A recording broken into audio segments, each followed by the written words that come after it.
जों दिनै पार्सेन्टेज चेप्टारनि सायाव सावरायगोन। बेहाय बर्डआव मा लिरनाय दङ? पार्सेन्ट मिन्स पार 100। थारमानि मा होननाय जादों? पार्सेन्टनि मिनिङानो जाबाय मा? जौसेनि मादाव बेसेबां, बेखौनो मा पार्सेन्ट होननानै बुङो। एग्जाम्पल हिसाबै जुदि आङो 10% लायो, 10%। 10% मानि मा? 10 आउट अफ 100। थारमानि मा? जौसेनि मादाव 10 होननाय जादों। थिग बेबादिनो जुदि आङो 20% लायो, होमबा बिनि मिनिङानो मा? 20 आउट अफ बेसेबां? 100। थारमानि मा? 20 जौसेनि मादाव होननाय जादों। थिग बेबादिनो आङो मा? 30% लाबावबाय, बिनि मिनिङानो मा? 30 आउट अफ बेसेबां? 100। अके, क्लियार? दानिया बे 10%खौ जुदि जोङो फ्रेक्सनाव लांनांगौ, अब्ला जों बेखौ मारै लांगोन? फैदो सोलोंनानै लानि। जुदि बेहाय 10% होनाय दङ, होमबा 10% मानि मा? 10/100 ना? होमबा गोजौनि 0 मोनसेजों गाहायनि 0 मोनसेखौ दानबाय। होमबा मा जाखो बियो? गोजौआव बेसेबां थाखो? 1, गाहायाव बेसेबां थाखो? 10। होमबा जुदि 10%खौ जोङो जुदि फ्रेक्सनाव लाङो, होनबा मा जागोन बियो? 1/10 जागोन। थिग बेबादिनो 20%खौ फ्रेक्सनाव लाङोबा बेसेबां जागोन? नैबे 0जों 0खौ दानबाय, 2जों दानोबा गाहायाव बेसेबां थागोन? 5 थागोन। होमबा 20%खौ फ्रेक्सनाव लाङोबा बेसेबां थाखो? 1/5। थिग बेबादिनो नैबे 30%खौ नाय। बे 30%आ मा? 0जों 0 दानबाय, होमबा बेसेबां थाखो? गोजौआव 3 थाबाय, गाहायाव 10 थाबाय। होमबा 30%खौ जुदि फ्रेक्सनाव लाङोबा बेसेबां जागोन? 3/10 जागोन। क्लियार? 30%खौ फ्रेक्सनाव लाङोबा बेसेबां मोनदों? 3/10। बेनि मिनिङानो मा जाहैबाय? मा? 10नि 30%आ 3 होननाय जायो। बेखौ आङो दिहुननानै खोन्थानि। 10नि 30%। 30% दिहुननांगौबा मा? 30 डिवाइडेड बाय मा? 100 ना? होमबा बे 0जों बे 0 थांबाय, नैबे गाहायनि 0 मोनसेजों बे थांबाय। होमबा गोजौआव बेसेबां थाखो? 3 थाबाय ना? बेनिखायनो बेनि मिनिङानो मा? जुदि 10नि 30% दिहुननांगौबा मा जायो? 10नि 30%आ बेसेबां जायो? 3 जायो। बिदि होननाय जायो। थिग बेबादिनो नैबेहायबो 10%आवबो नैबेहायबो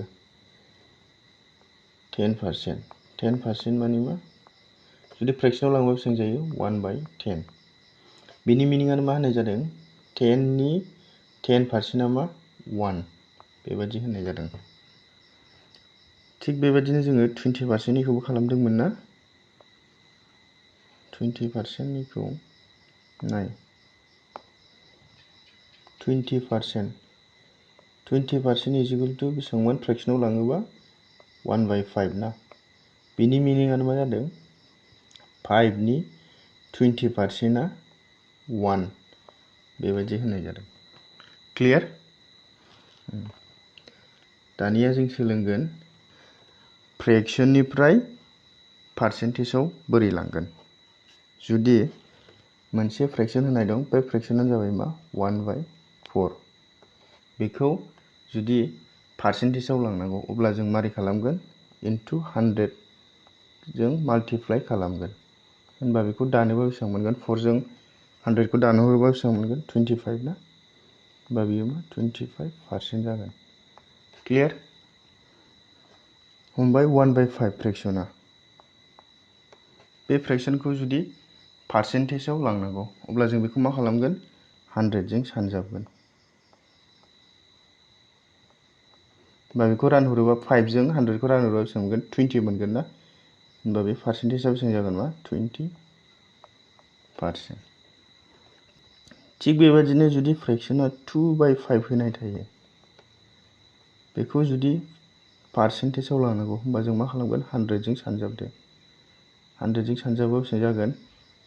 बेजों बे 5 जों 100 खौ दानहरोबा बेसेबां जागोन 20 ना बा 20 जों 2 खौ सानजाबा बेसेबां जागोन 40 होमबा बेसेबां जागोन बे 40%। क्लियार होनबा जों बेहाय मा सोलोंखो पारसेन्ट माने मा पारसेन्टआ माखौ बुङो जों बेखौ सोलोंबाय पारसेन्ट माने मा आउट अफ 100 जौसेनि मादाव बेसेबां बेखौनो मा पारसेन्ट होननानै बुङो। एग्जाम्पल हिसाबै मा 10% माने मा 10 आउट अफ 100 जों बेखौ सोलोंबाय। बिनि उनाव जोङो मा सोलोंदों पारसेन्टेज होनाय थायोबा बेखौ फ्रेक्सनाव बोरै लाङो जों बेखौ सोलोंबाय। बिनि उनाव जोङो मा सोलोंदों नेक्स्ट स्लाइडआव जों मा सोलोंदोंमोन जुदि फ्रेक्सन होनाय थायो बे फ्रेक्सनखौ पारसेन्टेजआव बोरै लाङो जों बेखौ सोलोंबाय। क्लियार बेहाय कुइसन नाम्बार 1 आव मा होननानै सोंदों 40% of 600 is equal to what 40% of 600 आ बेसेबां बिदि होननानै सोंदों होनबा जों बेखौ मारै सानगोन 40% माने मा डिवाइडेड बाय 100 इनटु अफ दं नालाय इनटु जों 600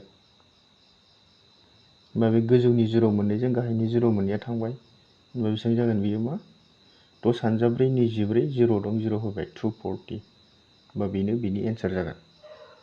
नेक्स्ट बेहाय बेसेबां होनाय दं कुइसन नाम्बार 2 आव 60% of what is 360 60% नि माया 360 होगोन बेखौ सोंदों होनबा जों बेखौ बोरै सानगोन 60% दं ओंखायनो डिवाइडेड बाय 100 अफ दं इनटु बे सोंनाय सिनि जायगायाव आङो x होननानै हमना लानोसै साप'ज जों x खौ दिहुननांगौ x होननानै हमना लाबाय इज इक्वल टु मा 360 होनबा नैबे 0 जों नैबे 0 खौ दानबाय बे 6 जों नैबे 36 खौ दानोबा बेसेबां जागोन 6 फैगोन होनबा x नि भेलुआ बेसेबां फैगोन 600 फैगोन क्रस माल्टिप्लिकेशन खालामहरबाय 6 इनटु 100 600 होनबा मा 600 नि 60%आ 360 फैयो। क्लियार होनबा नैबे कुइसन मार्कनि जायगायाव मा फैगोन 600। ओके नेक्स्ट बे मा होनो कुइसन नाम्बार 3 आव what percent of 900 is 720 हो बे मा 900 नि मा पारसेन्टआ 720 जागोन बेखौ सोंदों होनबा कुइसन मार्कनि जायगायाव आङो x होननानै हमना लाबाय पारसेन्ट दं ओंखायनो मा डिवाइडेड बाय 100 इनटु अफ दं इनटु होबाय इनटु 900 इज इक्वल टु मा 720